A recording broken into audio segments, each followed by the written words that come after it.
윤석열 대통령이 청와대를 용산으로 옮기면서 여러 가지로 애를 먹고 있습니다.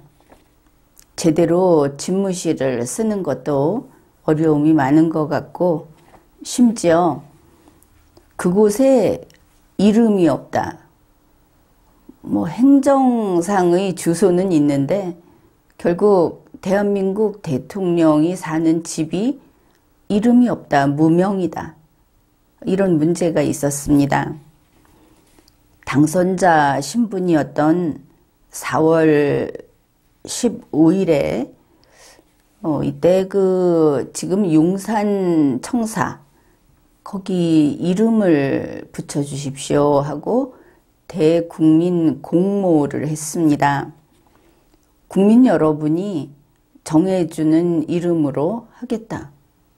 그 말은 국민이 이런 이름이 좋다, 저런 이름이 좋다 이렇게 한 중에 상대적으로 가장 숫자가 많은 그 이름으로 무조건 한다, 이런 뜻인 겁니다. 이 인수위 청와대 이전 태스크포스의 윤한홍 팀장이 발표를 했습니다.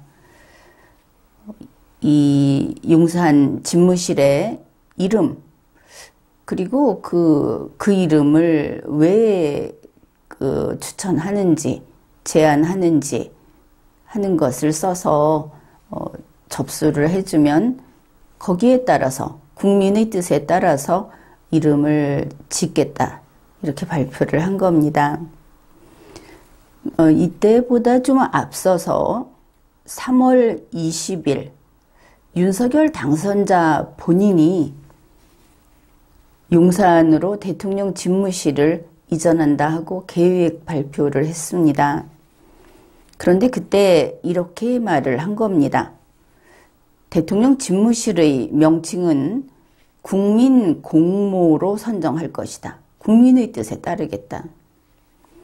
대통령 집무실 명칭을 공모하는 이 청와대 이전 태스크포스의 공모 발표는 결국 이런 뜻이다 하고 다시 한번 밝힙니다.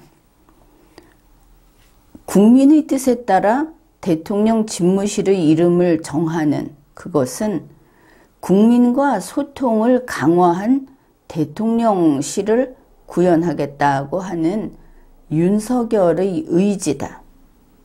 그러니까 용산 그 집무실 명칭을 국민이 지어주는 것, 또 이렇게 국민이 지어주는 방식으로 정하는 것은 그게 윤석열의 소통 강화, 열린 대통령실이라고 하는 그 본인만의 색깔을 나타내는 아주 중요한 의미가 있다, 이렇게 되겠습니다.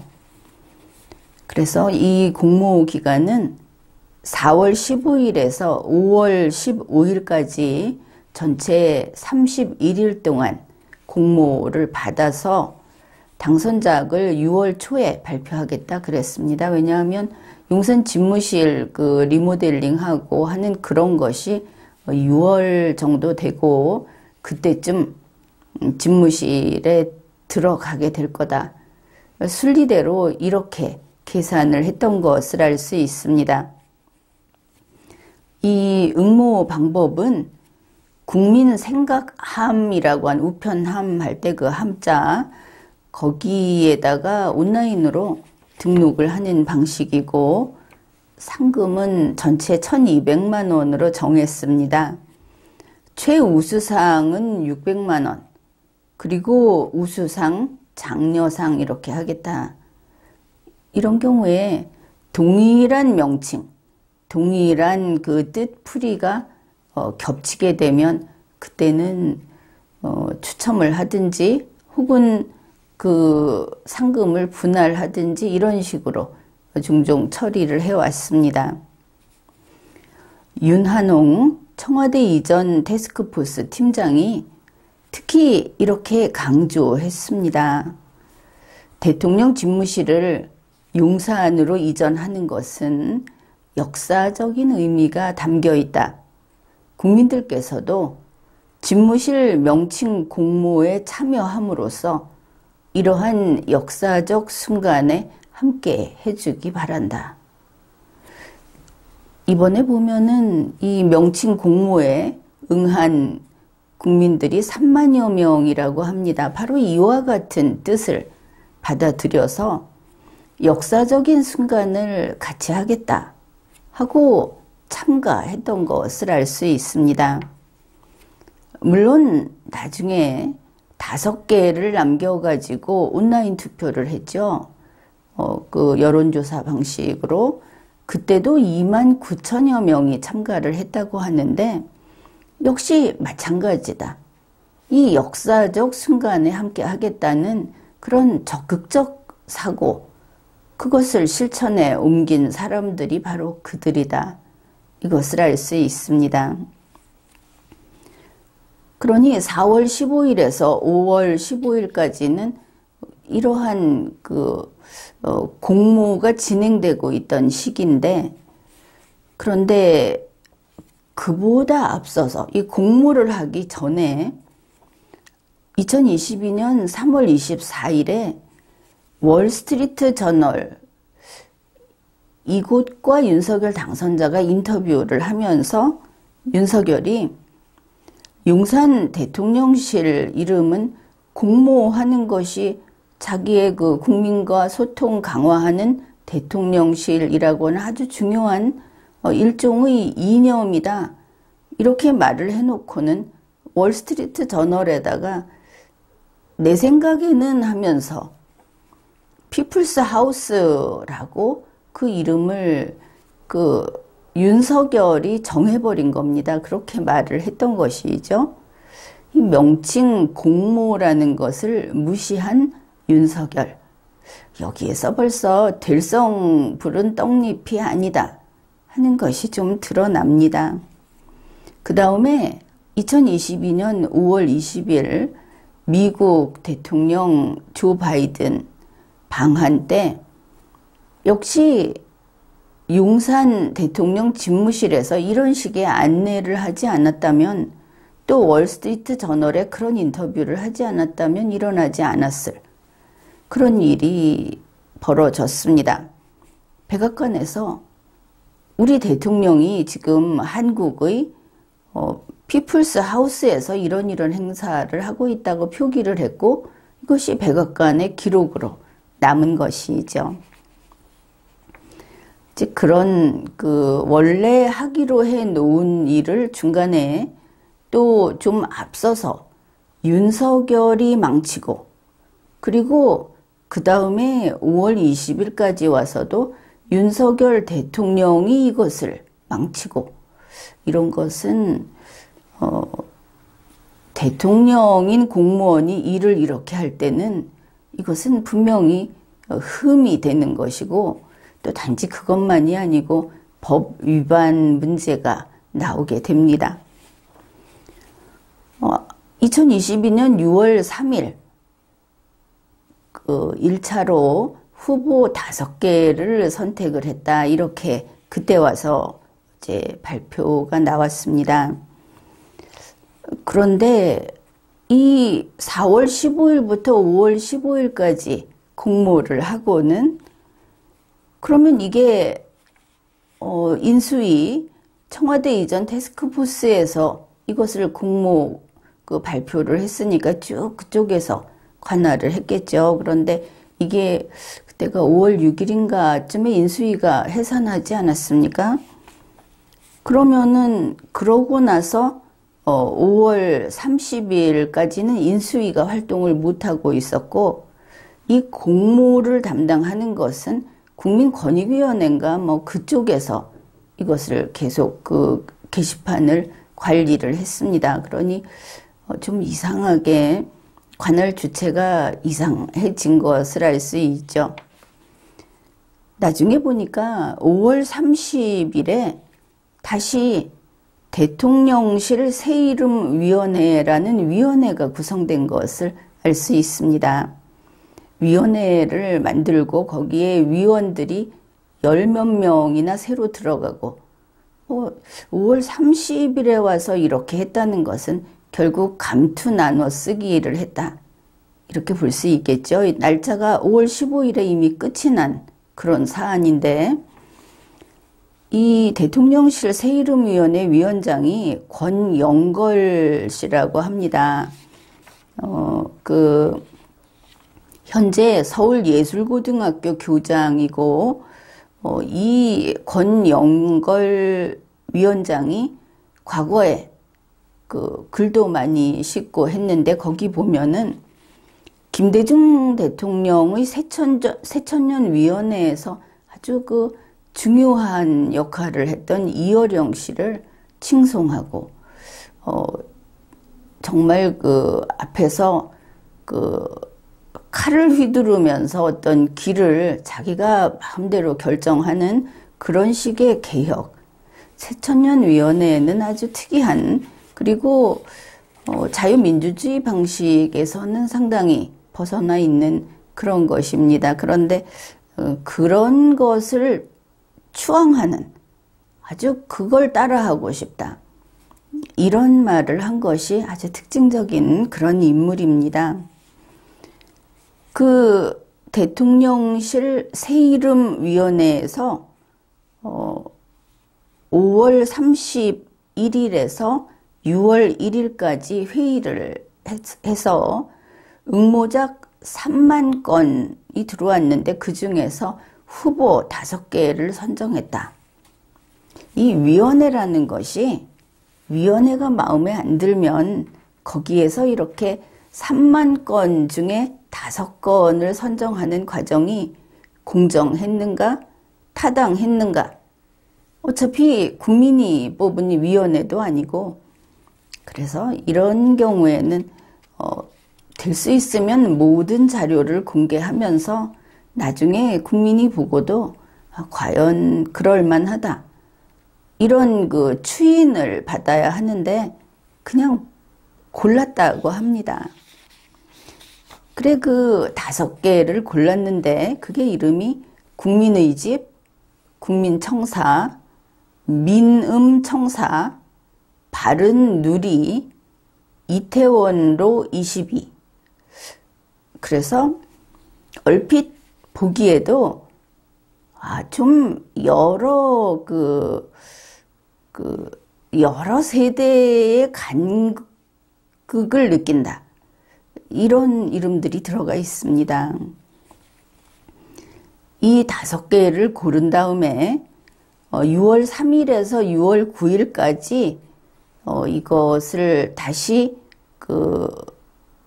2가지 방식으로 해서 이 중에 최종 당선작을 선정하겠다, 이랬습니다.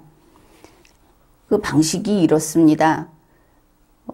온라인으로 국민 선호도를 조사해서 이것을 70% 반영하고, 심사위원이 채점을 해서 이것을 30% 반영을 해서 전체 100%로 해서 최종 당선작을 선정하겠다. 2가지 방식이 같이 들어가는 겁니다. 그냥 온라인 선호도 조사만으로 정하는 것이 아니고,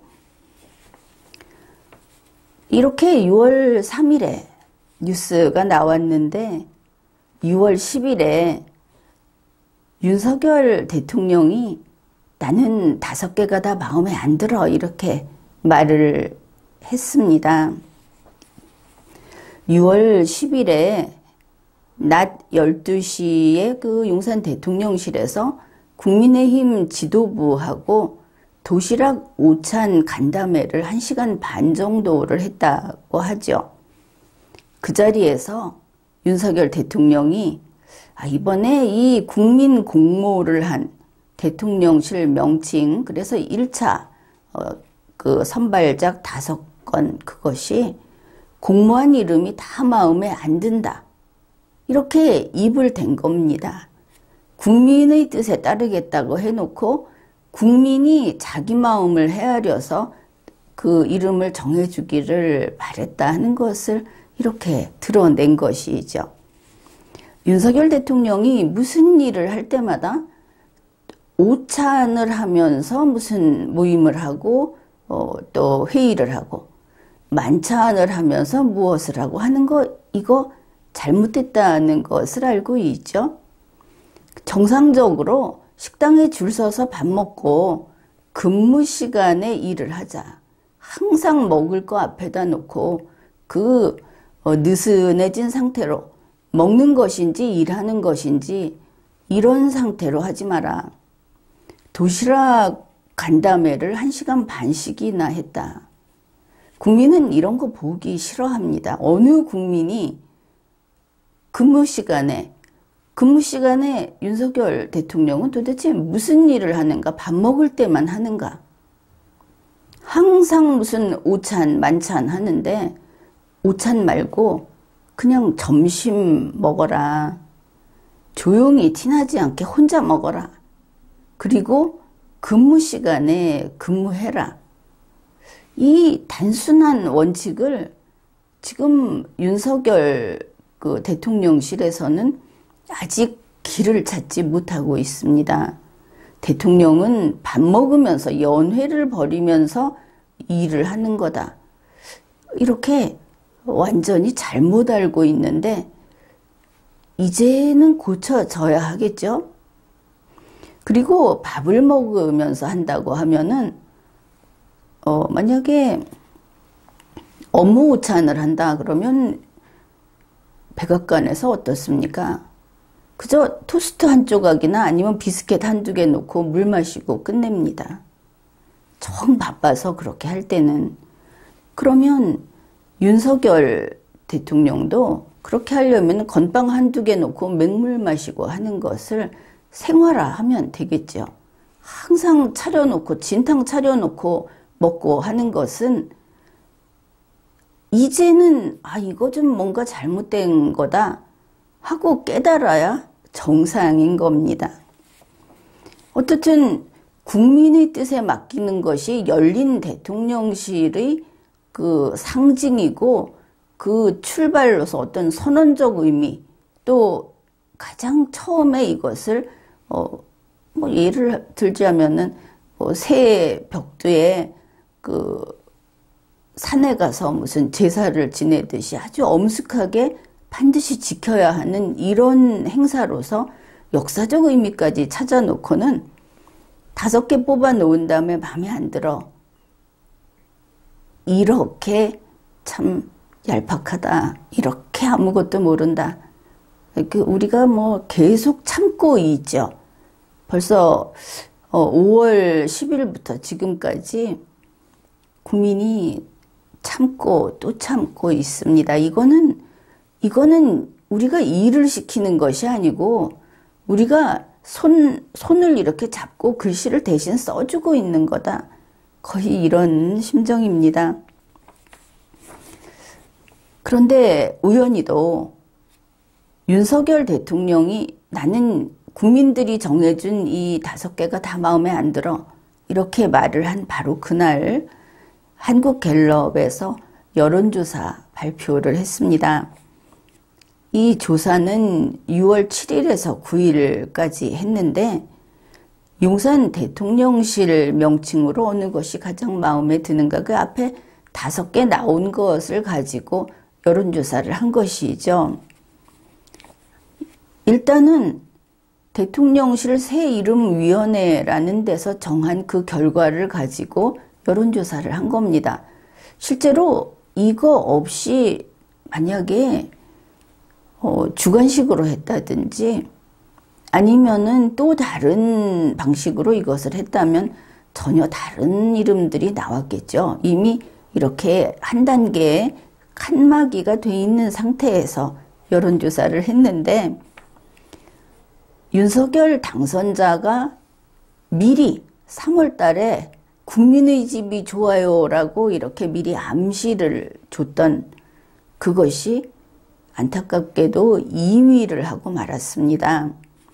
1위는 국민청사, 이게 36%, 국민의 집은 12%, 한참 떨어지죠. 그 다음에 이태원로 22라는 것이 10%, 국민의 집하고 뭐 비슷합니다. 바른누리 8%, 민음청사 7%. 여론조사의 그 신뢰도가 있지 않습니까? 한국갤럽의 조사인데 이제 윤석열 대통령은 소위 외통수에 걸려버린 것입니다. 그것을 알 수 있죠. 한국갤럽의 여론조사 결과와 이 대통령실 새이름위원회에서 이제 최종 당선작을 정하는 온라인 선호도 조사를 했을 때 그 결과가 다르게 나오면 문제가 되겠죠. 여론조사라는 것이 통계고 또 그것이 그렇게 다르게 나오면 뭔가 이유가 있다 이렇게 보기 때문에 그렇습니다. 이때 에피소드로 국민의힘 사람이겠죠. 오찬 간담회 참석한 사람이 그러면 그게 다 마음에 안 들면 용궁이라고 지으면 어떠냐 이렇게 했다고 합니다. 그러니까 윤석열 대통령이 궁이라는 말이 들어가니까 중국집 같다. 궁이라는 말이 들어가면 중국집 같습니까? 그런데 이 용궁이라고 하는 것이 그 바닷속에 있다는 용궁 이거하고 그 조금 다른 의미로 지금과 같은 경우에는 드래곤 팰리스라고 해서 그냥 용의 왕궁 뭐 이런 식으로 이제 이름이 있죠. 이것이 현재 2022년 현재 우리 국민들이 두루 사용하는 용례는 상당히 다릅니다. 왕이 없는 시대니까 가령 용궁에 갔다. 이러면 이게 무슨 뜻입니까? 용궁에 가면 살아서는 못 가죠. 보통 그 일반적인 이야기는.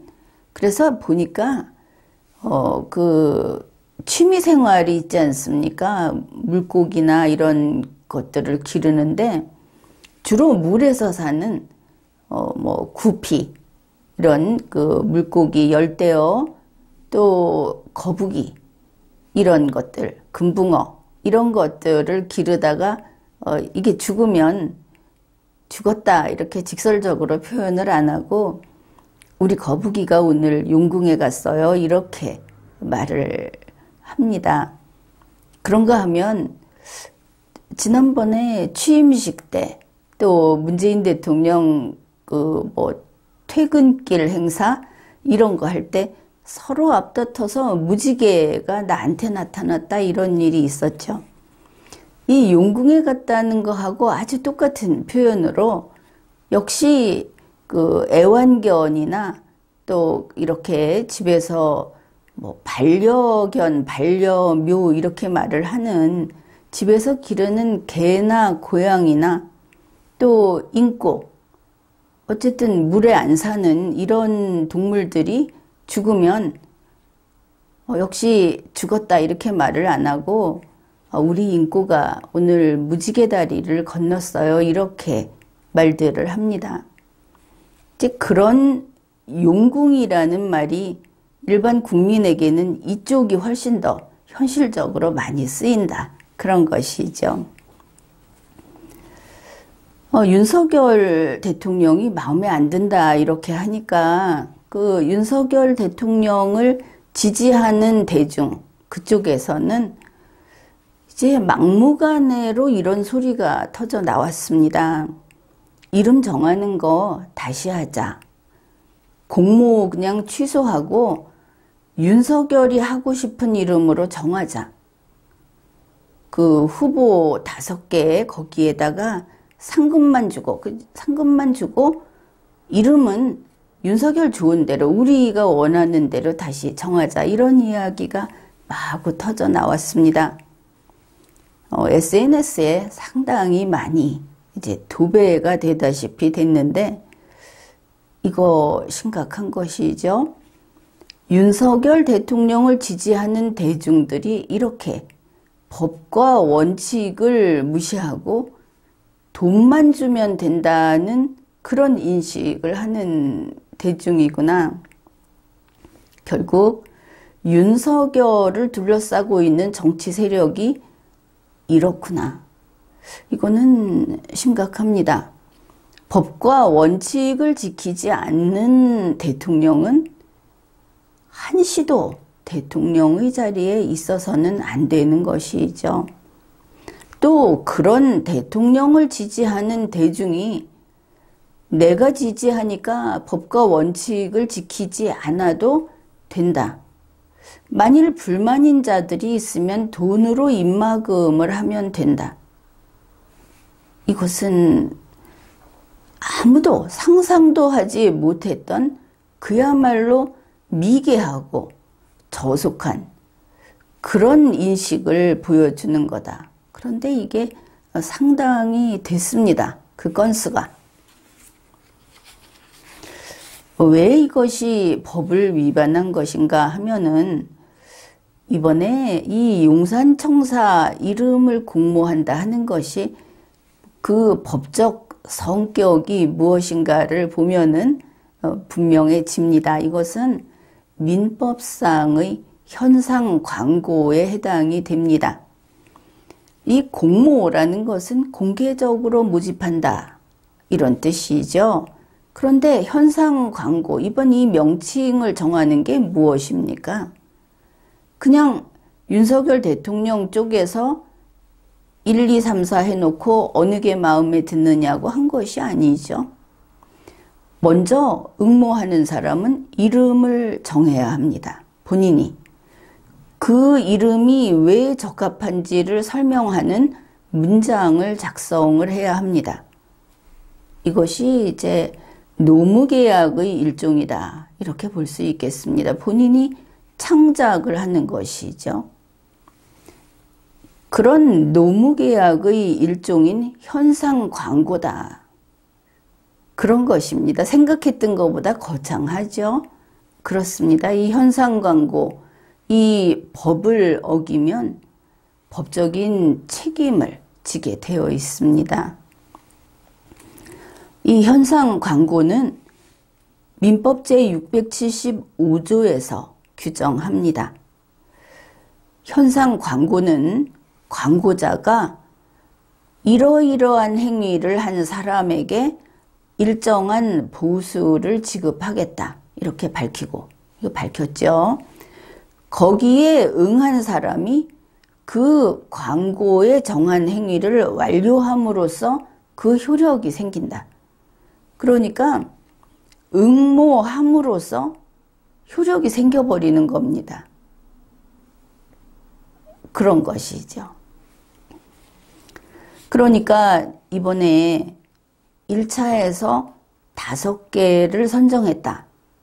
그렇게 해놓고 처음에 상금이 1,200만 원이라고 했죠. 최우수상이 600만 원, 우수상, 장려상 해서 1,200만 원이다 이랬는데 이번에 최우수상도 안 뽑고 우수상도 안 뽑고 장려상도 안 뽑았습니다. 그러면 법을 위반한 것이죠. 사기친 거죠. 만일 뭐 돈은 준다고 했으니까 무슨 명목으로 주는지 모르겠는데 안 뽑았다 하는 겁니다. 선정을 해야 하는 것이죠. 선정을 하지 않은 것은 이것은 전적으로 윤석열 대통령의 책임이다. 그러니 뭐 지금 돈을 나눠준다 해도 1,200만 원을 5개에 나눠주겠다는 것이냐 600만 원을 5개에 나눠주겠다는 것이냐 최우수상이 없으니까 그런데 다른 것도 없으니까 이게 좀 문제가 복잡해질 겁니다. 최종 5개가 공동으로 다 최우수상 대상이냐? 잘 해석을 하면 이것도 가능하기 때문이죠. 이번 이러한 행위는 법과 원칙이 없는 그런 겁니다. 공무원이 국민에게 한 약속을 깨버린 것이죠. 윤석열의 말은 신용이 없다. 이렇게 되는 겁니다. 자, 하나하나 이렇게 좀 짚어봅시다. 지금까지 아직 이제 최종은 우리가 결과를 알기 때문에 다뤘는데 한번 과정을 다시 짚어보자. 2022년 3월 20일 윤석열 당선자 본인이 국민과의 소통 강화로 열린 대통령실을 구현하는 바로 그 일로서, 바로 그것으로서 이 명칭을 국민 공모로 정하겠다. 이렇게 약속을 했습니다. 그런데 3월 24일에 윤석열 스스로 월스트리트 저널에 피플스 하우스를 나는 제안한다고 말을 해버린 겁니다. 혹시 무슨 4일 만에 기억상실증이라도 걸린 것인가? 아니면 국민과의 약속을 이렇게 헌신짝 버리듯이 해도 되는 것인가? 이 사람은 국민 두려운 줄을 모르고 약속이라는 것을 지켜야 한다는 그런 인식이 없는 것인가? 이 심각한 대목입니다. 바로 이 시점에 국민이 당선 무효를 시켰어야 하는 거 아니겠습니까? 이런 사람을 일꾼으로 5년을 데리고 간다. 뭐 내부적으로는 2년만 하고 나가기로 그러니 내가 하겠다고 했는지도 모르겠지만. 그리고 4월 15일에 청와대 이전 태스크포스에서 명칭 공모를 시작했습니다. 역사적 순간에 함께 해주십시오. 이렇게 전 국민을 이렇게 엄청난 그 사명감을 줘가면서 해놓고 6월 3일에 이르러서 뭐 5개를 뽑았다. 그리고 위원회도 새로 해서 자리도 다 차지하지 않았습니까?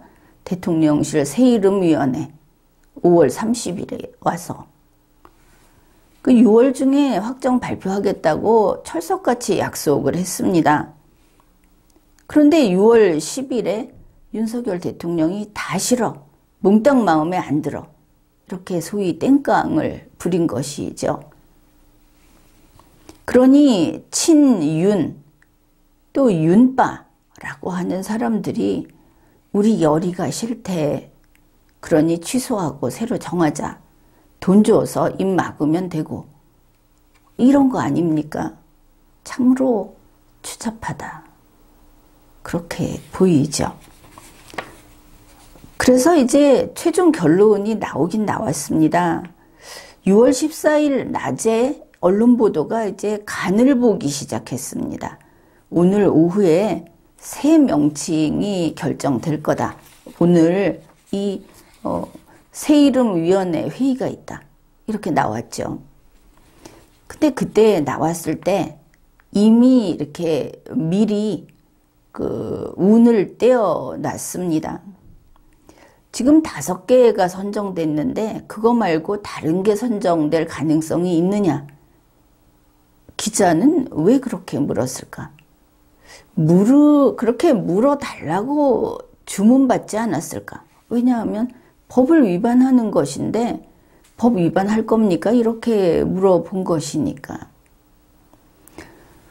대통령은 공무수행을 하면서 법을 위반하면 그게 아무리 소소한 것이라 하더라도 탄핵 요건을 충족합니다.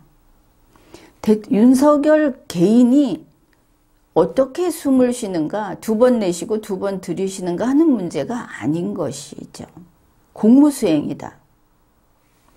공무수행은 두려운 겁니다. 국민은 항상 진지합니다. 농담이 통하지 않는 것이죠. 대통령실 관계자가 이렇게 말을 했습니다. 모든 과정을 다 포함해서 오후 회의에서 결정하려고 한다. 이 5개 집어치우고 가는 것도 포함해서라고 말을 했습니다. 이 대통령실 관계자, 이 사람 징계하고 그리고 그 징계가 파면이 아니면 징계 끝나면 반드시 파면하십시오. 법 알기를 이렇게 우습게 알면 안 되는 것이죠. 그리고 6월 14일 오후에 강인선 대변인이 발표를 합니다. 대통령실 새 이름위원회는 최종 후보작 5개 모두 탈락했다고 밝혔다. 뭐 이런 위원회가 있습니까? 5월 30일부터 지금까지 그 위원장하고 위원들 세금 쓴 거, 예산 쓴 거 다 도로 내놓으라고 해야 하겠죠. 그 다음에 임무해태도 책임을 물어야 하는 겁니다. 원칙대로 법을 지키면서 하는 게 아니고 이 사람들 윤석열이 이걸 원한다 하면 거기 맞추는 위원회 아닙니까? 어떻게 1차에서 선발된 최종 후보작 5개가 모두 탈락합니까? 그러면 1차에서 5개 선정은 어떻게 한 겁니까? 자기들이 선정했는데. 강인선 대변인 말은 이렇습니다. 6월 3일에서 9일까지 온라인 선호도 조사에 참가한 국민이 29,189명이었다고 합니다. 이렇게 많은 국민들이 참가를 한 거죠. 그랬는데 5개 후보작 중에서 과반을 득표한, 그러니까 51%, 과반이면 최소한 그 정도 나와야 한다 하는데 그런 득표작이 없어서 최종 당선작을 안 뽑는다 이런 겁니다. 이거 말이 안 되는 겁니다. 온라인 선호도 조사는 거꾸로 그 일반 국민이 그 여론조사에 응했던 한국갤럽의 조사하고는 거꾸로 이 아주 상당히 엉덩이에 뿔난 윤석열이다. 항상 반항심에 꽉 차 있다 이렇게 보이는데 이태원로 22위가 32.1%로 1위, 국민청사가 28.1%로 2위. 이거 온라인 선호도 조사한 원 데이터 공개하십시오. 제20대 대통령실에다가 다 공개하십시오. 뭐 개인 정보는 들어가지 않을 테니까 전체 29,189건 전체를 공개해야 합니다. 그 과반 득표작이 없었다 그랬는데 앞에서 6월 3일에 뭐라고 했습니까? 온라인 선호도 조사 70%, 그리고 심사위원 채점 30% 해서 결정을 한다고 했는데 온라인 선호도 조사 과반 득표작이 있어야 한다. 이 사람들도 건망증이 있는가? 기준이 바뀌어버렸죠. 분명하죠. 여기에 대해서 언론에서 이렇게 보도를 했습니다. 이번에 이 명칭을 공모하는 작업은 사실상 무위로 돌아갔다. 헛일이었다. 결과가 없었다. 그런데 윤석열 대통령이 공모 통과한 이 5건이 다 마음에 안 든다고 한 그 발언, 이게 영향을 미친 게 아니냐 하는 그 국민들의 의견이 나오고 있다고 합니다.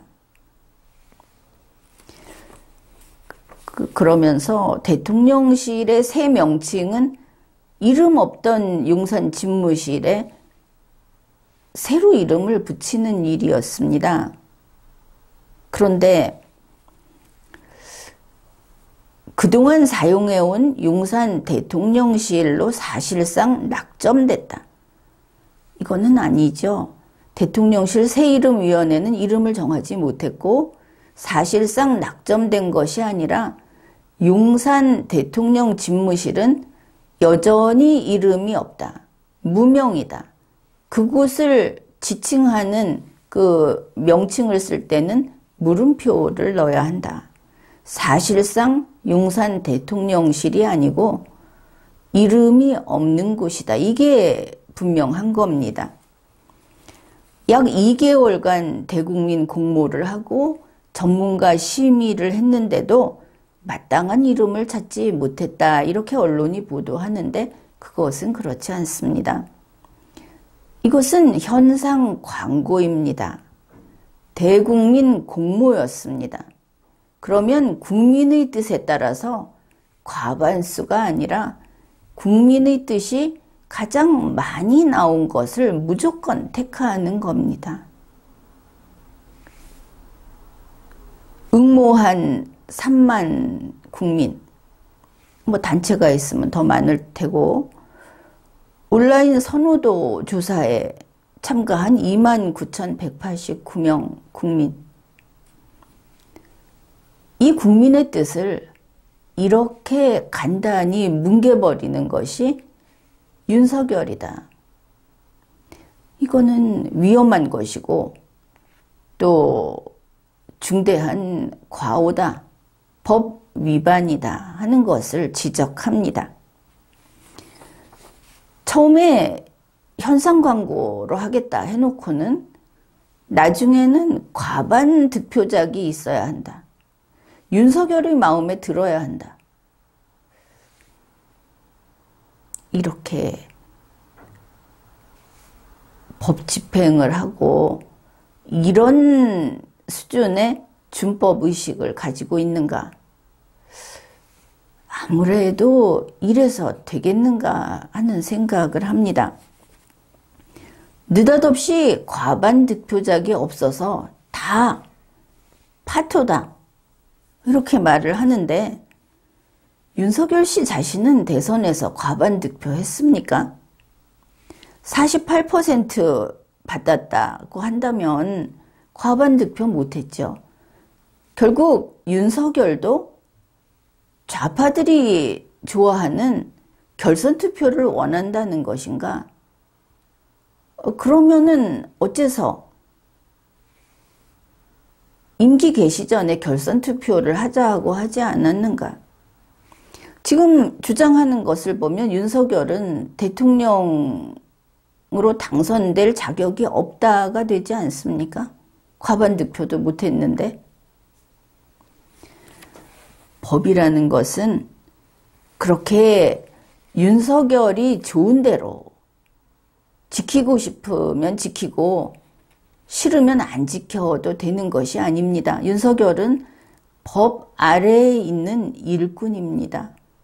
윤석열을 지지하는 국민 여러분, 무슨 일만 있으면 좌파는 이랬고 민주당은 이랬고 이야기하는데 법은 민주당도 지켜야 하고 지키지 않으면 처벌해야 하고 윤석열과 국민의힘도 지켜야 하고 지키지 않으면 똑같이 처벌해야 하는 겁니다.